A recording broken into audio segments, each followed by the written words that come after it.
오늘 강론은 지난주 강론에서 이어지는 강론입니다. 지난주 강론 제목은 너희가 성전인 것을 알지 못하느냐 였으며, 부제목은 능력 있는 그리스도인이 되자였습니다. 오늘 강론 제목은 지난주와 같이 너희가 성전인 것을 알지 못하느냐 이고, 부제목은 성령의 소욕, 그리고 진정한 위로입니다. 제목이 지난주와 같은 것은 본문과 핵심 메시지가 동일하기 때문이고, 부제목이 다른 이유는 하나님 나라의 다른 면을 오늘은 강조할 것이기 때문입니다. 본문의 배경에 대해서 좀 더 말씀드리겠습니다. 지난주에 이미 말씀드렸기에 대략 다들 이해하고 계시겠지만 오늘 좀 더 자세하게 말씀드리겠습니다. 아울러 바울이 심고 물을 주었다고 하는데, 이 심고 물을 준 사역자는 어떤 존재인가 하는 것에 대해서도 말씀을 드리겠습니다. 고린도전서 3장 1절로 9절에 의하면 사도는 고린도인들을 육신에 속한 자, 곧 어린 아이를 대함과 같이 대하지 않을 수 없다고 했습니다. 왜냐하면 그들은 사람에게 속하여, 어떤 이들은 나는 바울에게 속했다, 나는 또 아볼로를 지지한다 하면서 서로 분파를 이루었기 때문입니다. 하지만 사도는 그들에게 이렇게 말합니다. 나는 심었고 아볼로는 물을 주었으니 오직 자라게 하시는 분은 하나님이라. 사도는 심는 일을 했습니다. 복음을 전하는 일을 했던 것이죠. 아볼로는 물을 주는 일을 했습니다. 바울이 전한 복음 위에 서도록 양육하는 일을 했던 것입니다. 핵심적인 일, 곧 고린도인들을 자라게 하시는 일은 하나님이 하셨던 것입니다. 이 사실을 모르다 보니까 아볼로를 지지하는 사람과 바울을 지지하는 사람으로 나누어서 분파를 이루었던 것입니다. 나에게 복음을 전해준 사역자는 소중한 사람입니다. 나를 복음으로 양육해준 사람도 소중한 사람입니다. 하지만 나에게 복음을 전해준 사역자나 양육해준 사역자는 비유하자면 심고 물을 주는 역할을 한 것입니다. 나를 거듭나게 하시고 자라게 하시는 분은 오직 하나님이신 것입니다. 우리는 이것을 분명하게 인식해야 합니다. 여러분은 다 누군가를 통해서 복음을 들어서 그리스도인이 되었고, 또 그 이후에 복음으로 양육을 받으면서 성장하는 과정에 있기 때문입니다. 다 아는 사실이죠? 다 아는 사실이라고 대답할 겁니다. 하지만 제가 보기에는 다 아는 것이 아닙니다. 나의 중생과 성장은 하나님이 하시는 일임을 정말로 믿는다면 그에 합당한 반응이 나와야 합니다. 항상 하나님께 감사하는 반응이 따라야 합니다. 그리고 충성과 헌신하는 반응이 따라야 합니다. 하나님께서 여러분을 사단의 손에서 해방시켜 하나님의 자녀 삼으셨기 때문입니다. 하나님께서 여러분을 사단의 손에서 해방시켜 하나님의 자녀 삼으신 것은 심고 물을 준 사역자들이 한 것이 아니라 하나님이 하셨기 때문에. 여러분은 항상 감사하신가요? 안 지나서나 감사하신가요? 충성과 헌신이 따르고 있나요? 저나 여러분이나 항상 감사하지 않는다면, 그리고 충성과 헌신이 따르지 않는다면 하나님께서 나를 위해서 하신 그 놀라운 일을 결코 다 아는 것이 아닙니다. 왜냐하면 늘 말씀드린 대로 우리의 지정의 중 하나라도 결핍된 알면 결코 다 아는 것이 아니기 때문입니다. 둘째로, 그러면 나에게 복음을 전해주고 나를 양육해준 사역자는 무엇일까요? 그들은 여러분을 위해서 세움받은 하나님의 동역자들입니다.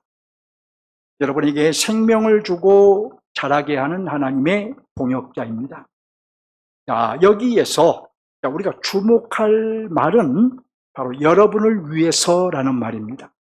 하나님께서 여러분을 위해서 자기 동역자를 세워서 복음을 전하게 하셨고, 또 지금도 여러분을 위해서 자기 동역자를 세워서 양육하게 하십니다. 여러분은 이 사역자를 인정해야 합니다. 사역자의 이 수고를 인정해야 합니다. 자, 그래서 사도는 디모데전서 5장 17절에서 잘 다스리는 장로들을 배나 존경하라 하면서 특별히 말씀과 가르침에 수고한 이들에게는 더욱 그러하라 이렇게 말합니다. 여러분에게 복음을 전해준 사역자와 양육하는 사역자를 특별히 존중하라는 것입니다. 그 사역자는 하나님의 동역자로서 여러분에게 생명을 얻게 했고, 여러분의 생명이 자라도록 수고하기 때문입니다. 복음에 들어온 그리스도인들은 이것을 알고 분명하게 반응해야 합니다. 우리 모두 우리 자신의 구원, 곧 우리 자신의 영생보다 귀한 것은 없기 때문이에요. 여러분은 어떻습니까? 여러분에게 생명을 전달해 준 사람에게 감사하고 있나요? 여러분에게 처음 복음을 전해준 사람에게 감사하고 있나요? 제가 언젠가도 말씀드린 적이 있는데, 제가 아는 교수 목사님 한 분은 부산에 가면 꼭 찾아뵙는 분이 있답니다. 그분이 누구냐 하면 바로 자신에게 복음을 전해준 사람이랍니다. 수십 년이 지났음에도 불구하고 잊지 않고 부산에 내려가면 그분을 찾아가서 뵙는다는 것. 가장 소중한 그리스도의 생명을 전달해 준 사람이기 때문입니다. 또 여러분은 여러분의 생명이 자라도록 돕는 목사에게도 감사하는 마음이 있나요? 물론 다수가 감사하는 마음을 가지고 있는 줄 압니다.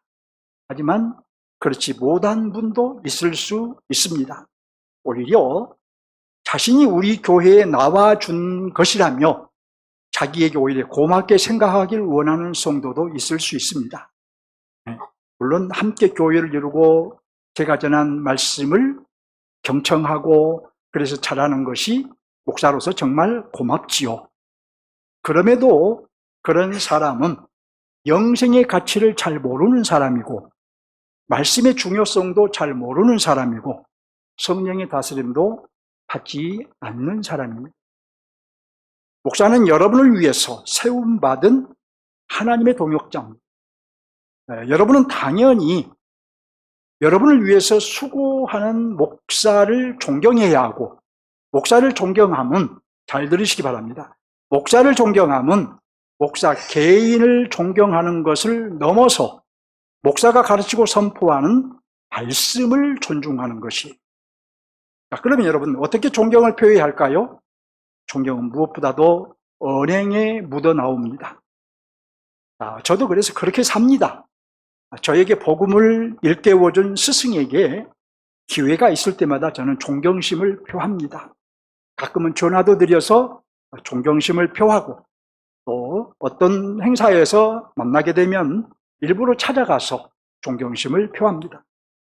목사인 제가 목사를 존경하라고 강조하는 것이 조금 민망하기도 하지만, 여기서 무엇보다도 성경의 가르침이고, 또 저는 이제 곧 물러나야 할 사람이고 2대 목사가 와야 하기 때문에 강조한다고 말씀드립니다.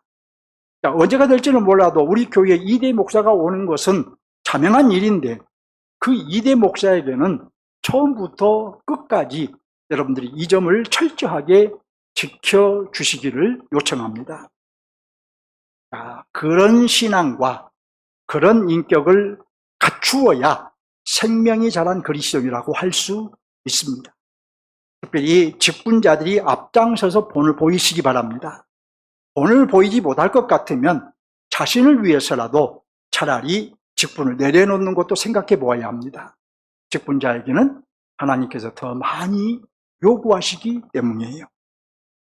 저는 여러분을 복음으로 낳고 양육한 영적 아비로서 여러분이 하나님 앞에서는 물론이고 사람들 앞에서도 칭찬받기를 정말 간절히 소망하고 있습니다.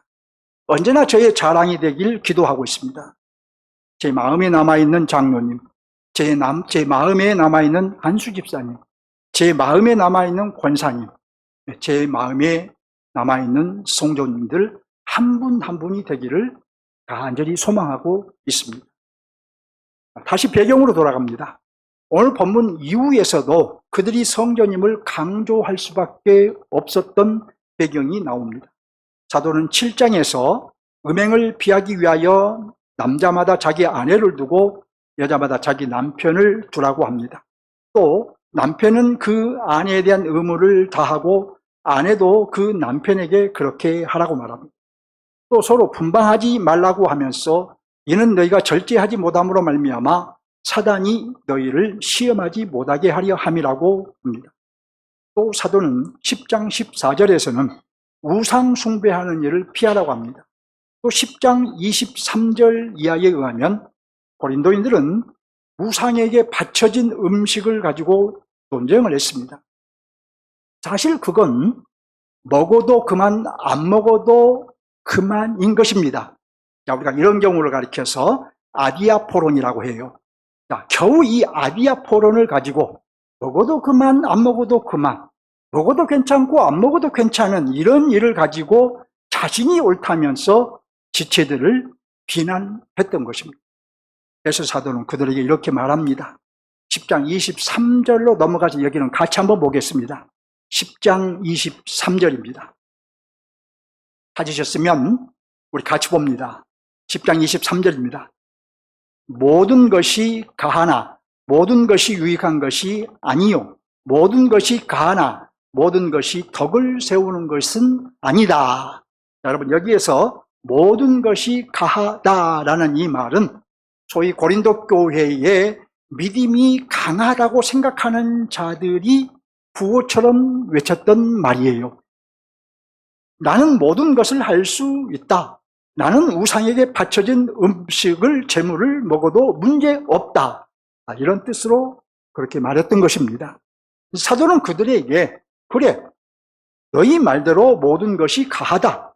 우상에게 바쳐진 음식을 먹어도 문제가 되지 않는다. 하지만 모든 것이 유익한 것이 아니고 모든 것이 교회를 세우는 것이 아니다 라고 말한 거예요. 믿음이 약한 지체들 앞에서 우상에게 바쳐진 음식을 먹으면 믿음이 약한 지체들을 시험에 들게 할 수 있으니 먹지 말라는 것이에요.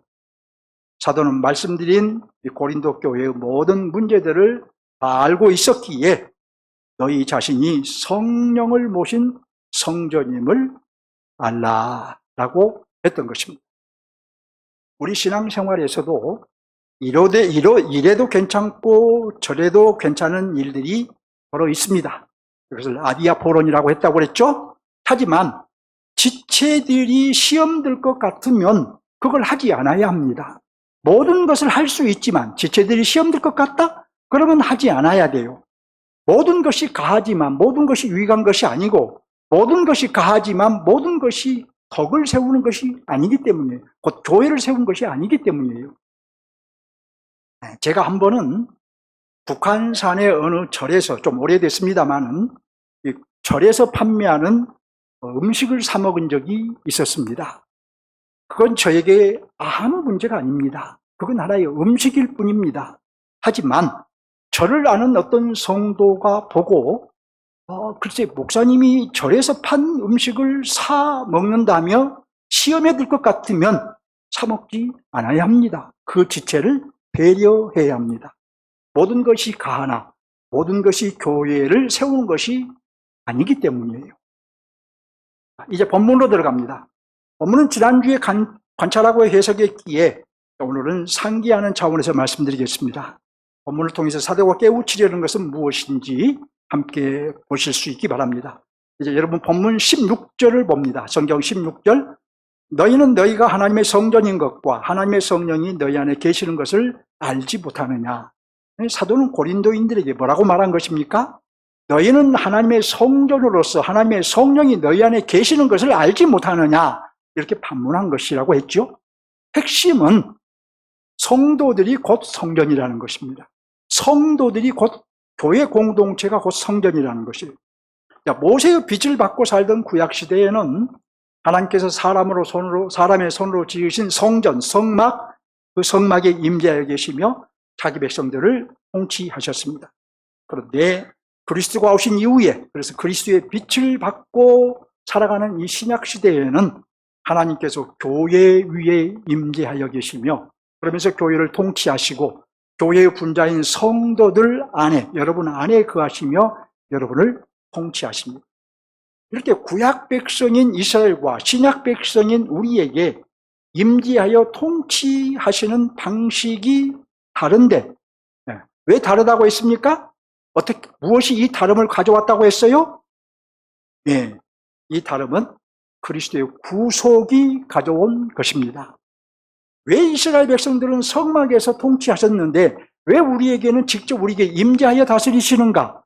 그리스도의 구속이 가져온 결과예요. 그리스도의 구속으로 모든 죄를 사함받았기에 거룩하신 하나님께서 우리 안에 임재하여 통치하실 수 있게 된 것입니다. 고린도인들이 하나님의 성령이 거하시는 성전이라는 것을 분명히 말한 사도는 이제 말하자면 그러므로 이렇게 말하면서 이렇게 해야 된다고 말을 해요. 어떻게 해야 된다고 할까요? 17절 보시기 바랍니다. 누구든지 하나님의 성전을 더럽히면 하나님이 그 사람을 멸하시리라. 하나님의 성전은 거룩하니 너희도 그러하니라. 누구든지 하나님의 성전을 더럽히면 그 사람을 멸하실 거라고 하죠. 이어서 하나님의 성전은 거룩하니 너희도 그러하니라고 하죠. 사도는 이렇게 말한 것입니다.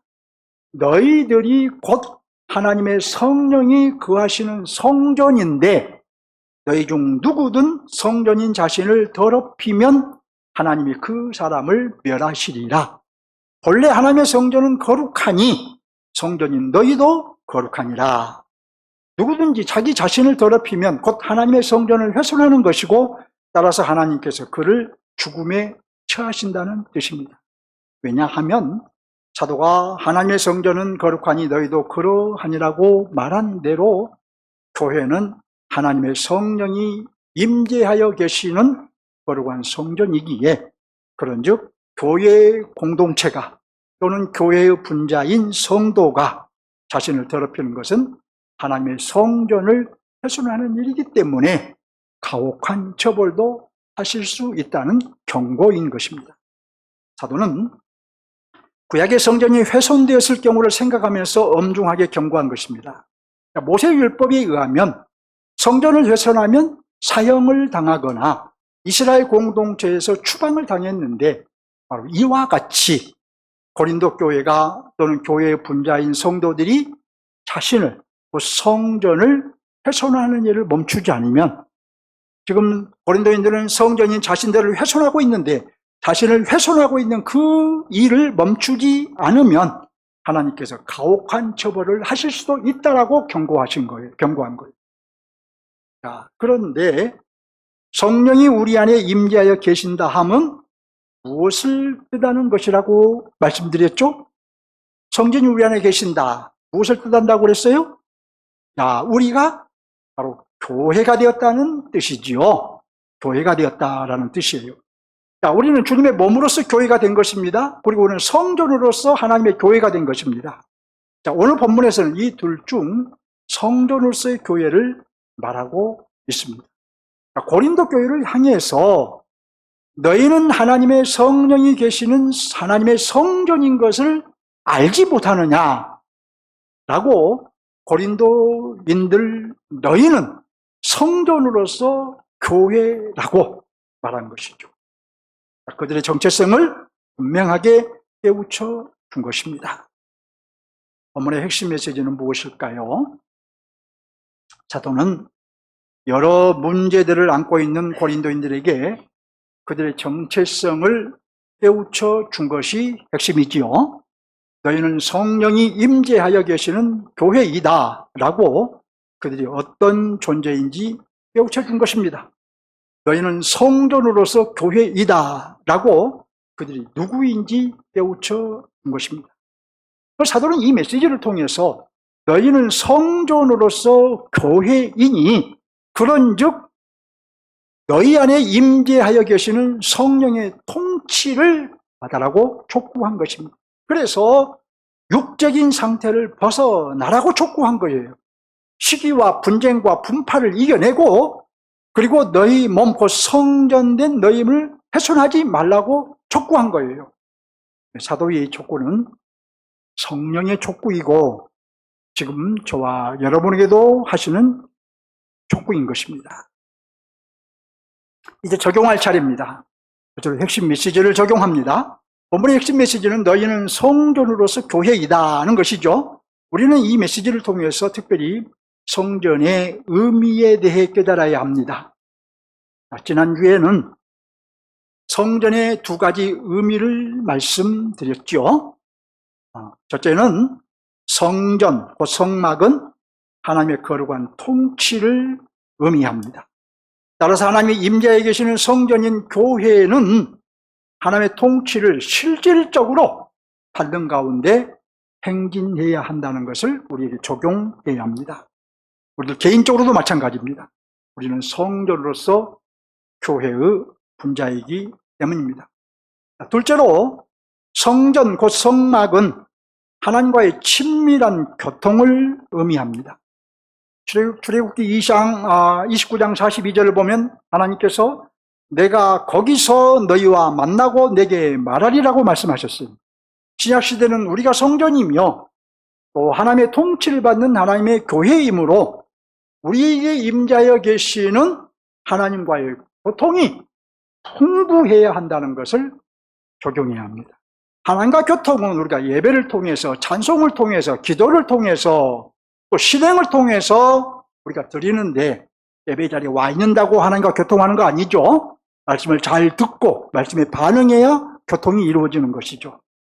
지난주에 여기까지 말씀드렸습니다. 이제 오늘은 이어서 성막의 의미 두 가지를 더 말씀드리겠습니다. 첫째로 성막 곧 성전은 거룩성의 의미를 담고 있습니다.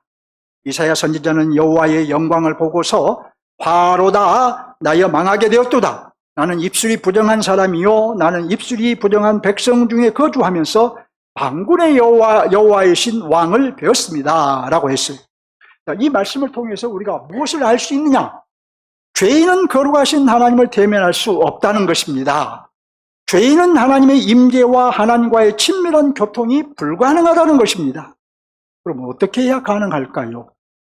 한 번은 이스라엘 백성이 금송아지를 만들어 하나님 대신 섬기고자 했습니다. 광야에서 그런 일이 있었어요. 하지만 하나님은 백성들을 진멸하지 않으시고 성막에 나와 속죄 제사를 드리게 하셨습니다. 그것은 결국 그리스도를 통해서, 누구를 통해서요? 그리스도를 통해서 죄 씻음을 받아 거룩하게 하신 것입니다. 어떻게 여기서 갑자기 구약에서 그리스도가 나옵니까? 그리스도를 통해서라고 말할 수 있습니까? 그리스도는 신약에 계시된 성자 하나님이시지만 이미 구약에서도 계셨고 속죄 제사를 통해서 이스라엘 백성이 죄 사함을 받은 것은 결국 그리스도를 통해서 죄 사함을 받은 것이에요. 동시에 장차 그리스도께서 이제 오셔서 자기 몸을 제물로 드린 그 사건을 통해서, 십자가 사건을 통해서 인류가 거룩함을 입게 될 것이다 라는 것을 예표한 것입니다. 신약의 교회인 우리 역시, 저와 여러분 역시 거룩을 그 특성으로 갖추어야 합니다. 베드로 사도는 이렇게 말합니다. 오직 너희를 부르신 거룩한 이처럼 너희도 모든 행실에 거룩한 자가 되라. 기록되었으되 내가 거룩하니 너희도 거룩할지어다 하셨느니라. 교회는 반드시 거룩성을 그 특성으로 갖춰야 합니다. 그래야 성전으로서 교회인 거예요. 교회의 분자인 우리도 각자 거룩성을 갖추어야 우리는 성전으로서 교회를 이룰 수 있는 거예요. 저도 여러분도 우리 자신들을 늘 살피면서 가야 되겠지요. 자, 넷째로 성막 곧 성전은 하나님께 예배함이 인간의 본분임을 보여줍니다. 성막의 의미가 다 중요하지만 이제 이 마지막 의미를 좀 더 귀 기울여 들어주시기를 부탁드립니다. 성막 곧 성전 안은 성소와 지성소로 나누어집니다. 성소와 지성소로 나누어져요. 그리고 성소와 지성소는 어떻게 구분되느냐? 휘장으로 구분되었어요. 휘장으로 구분되었고, 이 지성소는 하나님이 임재하여 계시는 곳으로, 그곳에는 속죄소와 언약궤가 있었습니다. 먼저 속죄소는 대제사장만이 접근할 수 있었습니다. 그래서 매년 한 차례 속죄일에 제사장이 속죄물, 제물의 피를 가지고 성소에 들어가서 그 속죄소에다가 뿌렸어요. 이로써 해마다 백성들의 모든 죄가 덮어졌습니다. 다음으로 언약궤는 날개를 펼치고 있는 그룹들이 받치고 있었습니다. 특별히 하나님께서 임재하여 계시는 곳이었기 때문이에요. 하나님께서 언약궤에 임재하여 계심은, 첫째는 자기 백성 이스라엘과 함께 하심을 나타낸 것이고, 둘째는 하나님께서 은혜로 이스라엘과 언약을 맺었음을 보여준 것입니다. 따라서 이스라엘 백성은 항상 하나님의 함께 하심을 믿었어야 했죠. 언제 어디서는 하나님이 우리와 함께 하신다라는 것을 믿어야 했고, 또 자신들이 하나님의 언약 백성임을 항상 잊지 않아야 했습니다. 이런 면에서 이스라엘 백성은 적과 싸우는 전쟁 시에도, 전쟁에서도 항상 법궤를 앞세우고 나갔던 것이에요. 자, 앞에서 성소와 지성소는 휘장 하나로 구분되었으며, 지성소는 하나님이 임재하여 계시는 곳이라고 했지요. 그러니까 성소에서 휘장을 통과해 들어가면 하나님이 임재하여 계시는 지성소가 나옵니다.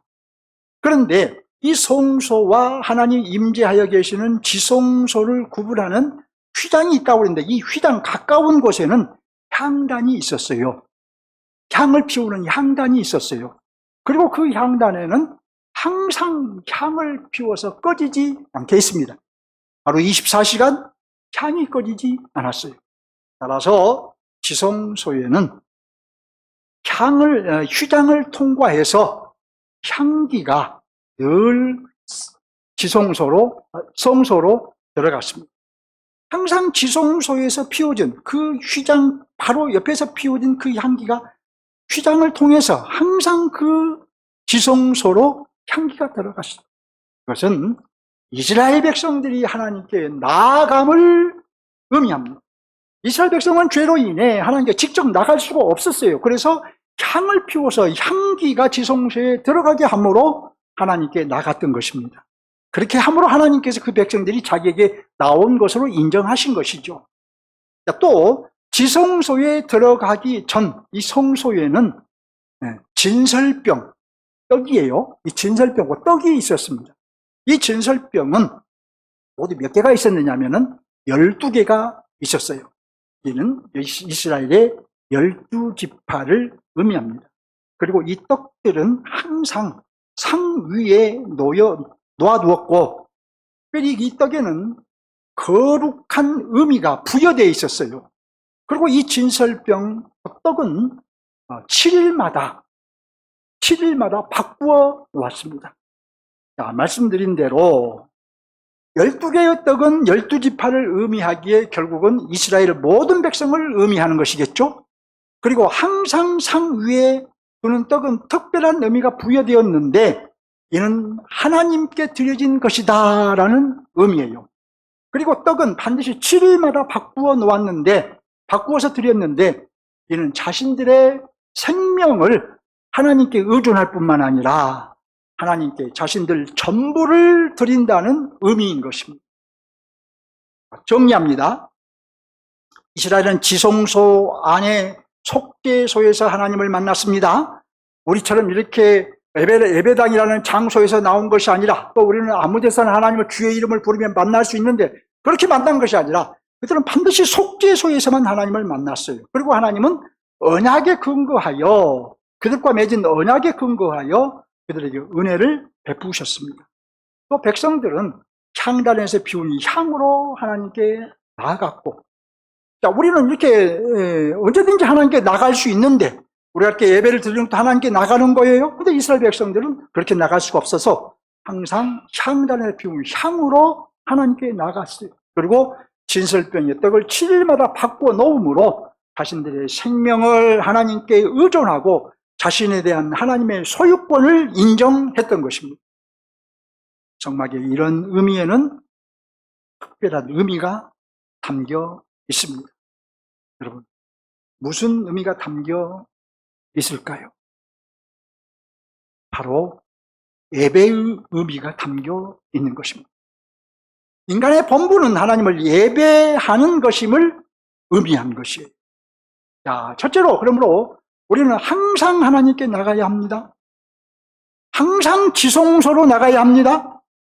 우리는 항상 하나님을 예배해야 하고, 우리가 예배하는 것은 하나님과 언약 관계로부터 주어진 은혜인 거예요.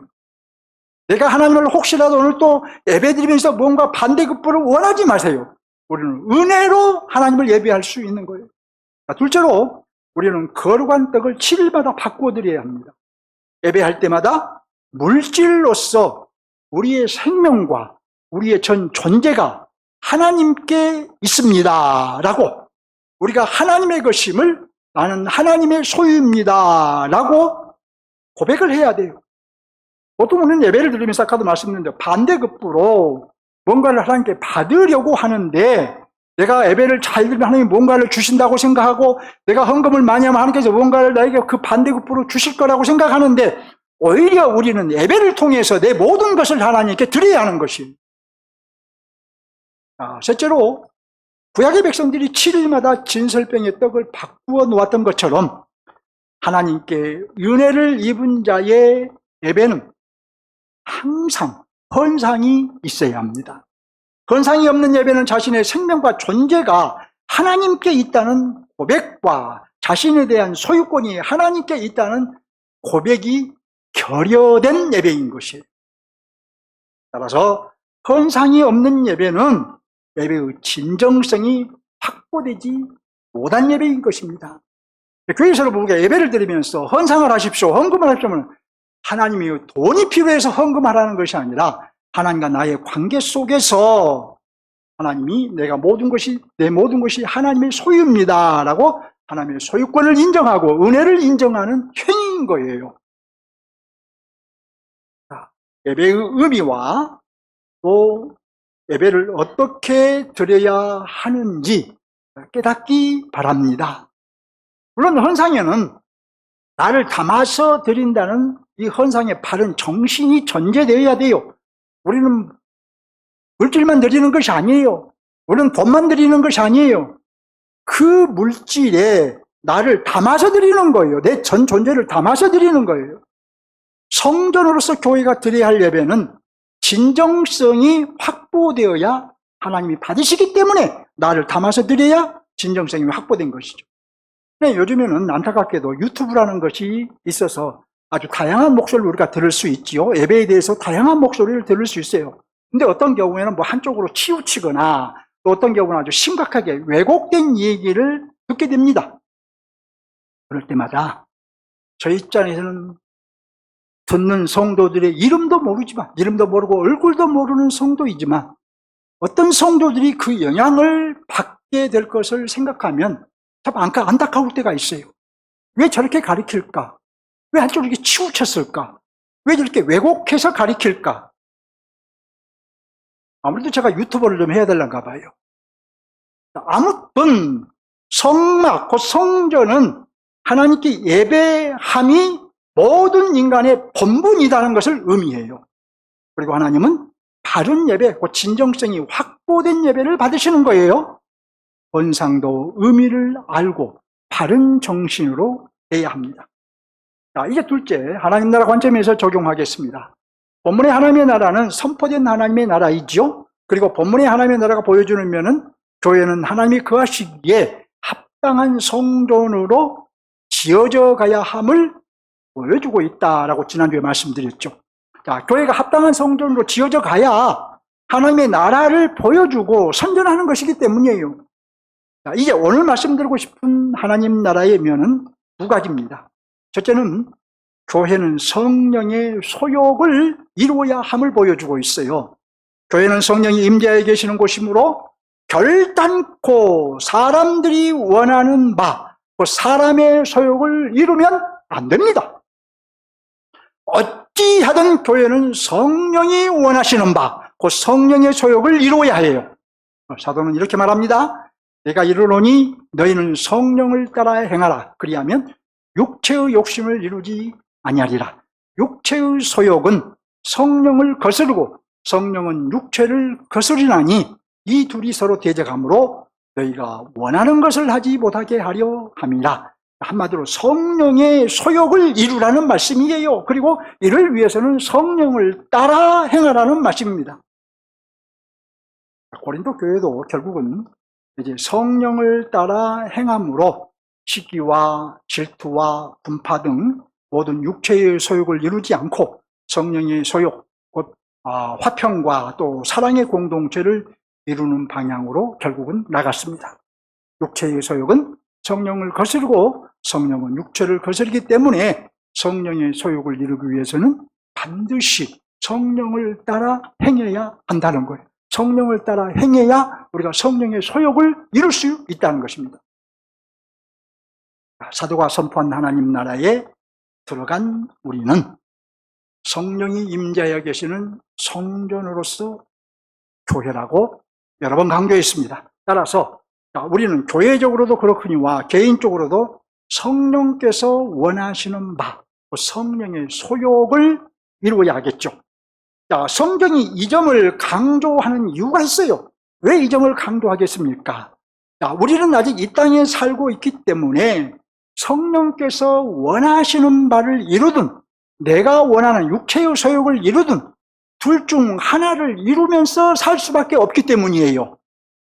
당연히 우리는 성령께서 원하시는 것, 곧 성령의 소욕을 이루며 살아야 하고 성령의 소욕을 이루기 위해서는 반드시 성령을 따라 행해야 하겠죠. 그래야 가능하죠. 그러면 이제 생각해 봐야 되겠죠. 성령이 우리 교회에 원하시는 것, 성령의 소욕은 무엇일까요? 성령의 소욕은 무엇이라고, 우리 교회에 원하시는 것이 무엇이라고 생각하신가요? 물론 여러 가지가 있겠지요. 그런데 그 중에서도 지금 우리에게 원하시는 것은 예배를 회복하라는 것이 아닐까 싶어요. 이 성령의 소욕은 성령께서 우리에게 연초부터 촉구한 것이고, 우리 모두 인지하고 있듯이 현수막도 걸어놓았고 지금 오늘 현수막도 이렇게 걸어놨잖아요.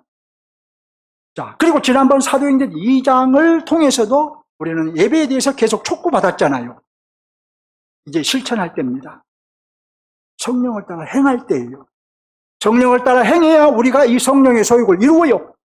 예배를 회복함으로 성령의 소욕을 이루는 공동체를 우리는 만들어야 합니다. 이를 위해 교회의 분자인 우리들 한 사람 한 사람이 성령을 따라 행해야 합니다. 목사님 저도 성령을 따라 행하고 여러분도 한 사람 한 사람이 성령을 따라서 성령이 원하시는 것, 성령의 소욕을 이루어 가야 한다는 거예요. 또 우리 각자도 개인적으로도 성령께서 나에게 원하시는 것이 무엇인지를 찾아서 그 성령의 소욕을 이루어야 할 것입니다. 조금 전에 교회적인 측면에서 말씀드렸고 이제 개인적인 측면에서 성령이 내게 원하시는 것이 무엇인가를 찾으라는 거예요. 나에게 촉구하는 성령의 소욕이 무엇인가요? 여러분에게 촉구하는 성령의 소욕이 무엇인가요? 여러분 혹시 돈보다 주님을 더 사랑하라는 것이 아닌가요? 원수를 갚지 말고 주님께 맡기라는 것이 아닌가요? 시기와 갈등에 매여 있지 말고 화평을 이루라는 것이 아닌가요? 게으르지 말고 주의 일에 힘쓰라는 것이 아닌가요? 그 외에 여러분 각자 개인적으로 성령께서 여러분에게 요구하시는 것, 촉구하시는 것, 원하시는 것이 무엇인지 찾으셔야 됩니다. 찾아서 실천해야 돼요. 성령을 따라 행해야 돼요. 저는 개인적으로 기도에 좀 더 힘쓰라는 성령의 소욕을 종종 느낍니다. 지금뿐만 아니라 예전부터 이 성령의 소욕을 종종 느끼고 있어요. 말씀이 앞서가고 기도가 뒤따라가야 하기 때문에 성령께서 자꾸 이런 소욕을 저에게 주시는 것 같아요. 오늘 말씀드리고 싶은 하나님 나라의 두 번째 면은 진정한 위로가 충만한 나라인 것을 보여주고 있어요. 자, 이 나라에 들어간 우리는 하나님의 충만한 위로 중에 살 수 있는 것입니다. 왜냐하면 우리가 성전이라 함은 우리 안에 성령이 계신다는 것이며 하나님께서 우리를 아들의 피로 사셨음을 의미한 것입니다.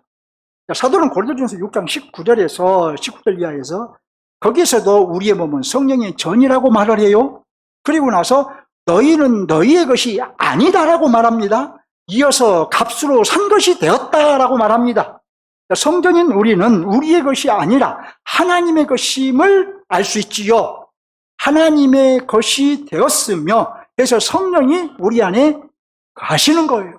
하나님의 것이 되었기에 우리 안에 성령이 계시는 거예요. 그런즉 여러분 생각해 보십시오. 이보다 더 큰 위로가 있을까요? 한번 생각해 보세요. 여러분. 우리가 창조주 하나님의 것이라는 사실보다 더 큰 위로는 있을 수 없습니다.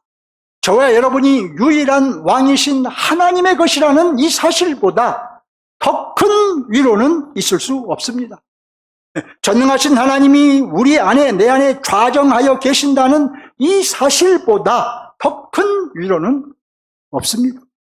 특별히 우리가 하나님의 것이라 하면 우리가 종이 아니라 하나님의 종이 아니라 하나님의 아들이라는 의미입니다. 우리가 종으로서 하나님의 소유가 아니라 하나님의 아들로서 하나님의 소유라는 거예요. 그리고 우리가 하나님의 아들이라는 이 말은 우리가 하나님 나라의 상속자라는 의미입니다. 다시 한번 생각해 보세요, 여러분. 나라는 지극히 작은 존재가 창조주 하나님의 아들이 되어 찬란한 하나님의 나라를 상속받는다? 네. 나의 의가 아니라 전적인 은혜로 전능하신 하나님의 아들이 되어서 이제 찬란한 하나님 나라에 들어갔다? 우리가 하나님의 아들이라는 이 사실보다 더 큰 위로가 있을까요?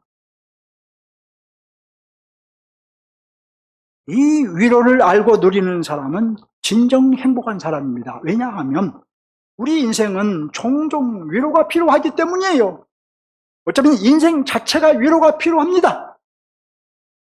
하지만 진정한 위로를 여러분 받아보신 적이 있나요? 여러분이 뭔가 위로가 필요할 때 누군가 여러분을 위로해 주었을 때 또는 무언가로부터 위로를 받을 때 그 위로가 진정한 위로이던가요? 사람들의 말과 관심이 진정한 위로가 되던가는 거예요. 하지만 하이델베르그 요리문답 제1문을 보면 사나 죽으나 당신의 유일한 위로는 무엇입니까? 라고 묻습니다. 여러분 죽으나 사나 여러분의 유일한 위로가 무엇입니까? 돈입니까? 뭡니까? 세상적인 어떤 것입니까? 사나 죽으나 나의 유일한 위로가 뭐냐는 거예요. 내가 내 자신의 것이 아니라 나의 몸도 영혼도 신실하신 구주 예수 그리스도의 것이라는 사실입니다. 우리는 예수 그리스도의 것입니다. 돈이 없어도 여러분 우리는 하나님의 아들 곧 상속자예요. 건강이 없어도 우리는 하나님의 아들 곧 상속자입니다. 우리는 하나님 앞에서 좀 부족해도 좀 못나 보여도 여러분 그래도 우리는 하나님의 아들이고 하나님의 상속자예요. 오늘 내가 죽어도 하나님의 아들 곧 상속자입니다. 여러분 어떤 일을 만났나요? 어떤 상황에 놓여 있나요? 엄청난 문제를 만나셨나요? 그래도 여러분은 창조주 하나님의 아들입니다. 왕이신 하나님의 상속자이십니다. 이보다 더 큰 위로가 있다고 생각하신가요? 있다면 저에게도 좀 알려주세요. 그러나 이보다 더 큰 위로가 없다고 생각한다면 다른 데서 위로를 찾지 마시고 하나님의 소유라는 데서 진정한 하나님의 위로를 찾고 감사하며 누리며 사시기 바랍니다. 이 진정한 위로, 곧 하나님의 위로를 누리는 것은 여러분의 권리입니다. 우리 모두의 권리예요. 왜냐하면 여러분은 이미 성전으로서 만왕의 왕이신 하나님의 아들이기 때문입니다. 이미 진정한 위로, 곧 하나님의 위로 안에 이미 여러분은 들어갔기 때문이에요. 우리 안에 오신 성령은 보혜사, 곧 우리의 위로자이십니다. 말씀을 맺겠습니다. 여러분, 우리는 구약의 성막 제도를 통해서 몇 가지 사실을 배웠지요. 첫째로 우리는 성전된 교회로서 성령의 통치를 받는 가운데 행진해야 한다는 걸 배웠어요. 둘째로 성전으로서 교회인 우리는 하나님과 친밀한 교통 가운데 행진을 해가야 된다. 하나님과 친밀한 교통이 없으면 안 돼요. 친밀한 교통을 이루어야 돼요. 셋째로 성전인 우리는 거룩을 우리의 특성으로 갖춰야 합니다. 하나님이 거룩하시니 우리도 거룩해야 돼요. 넷째로 성전인 우리는 하나님께서 받으시는 예배를 드리며 행진을 해야 합니다. 아울러 우리는 이런 하나님의 백성이 되어야 합니다. 하나님 나라의 면, 첫째로 능력 있는 그리스도인이 되어야 돼요. 둘째로 성령의 소욕을 이루는 그리스도, 내 소욕이 아니라 성령의 소욕. 셋째로 진정한 위로, 곧 하나님의 위로를 누리는 그리스도인이 되어야 합니다. 너희는 너희가 하나님의 성전인 것과 하나님의 성령이 너희 안에 계시는 것을 알지 못하느냐. 하나님을 향해 한 걸음 더 나갑시다.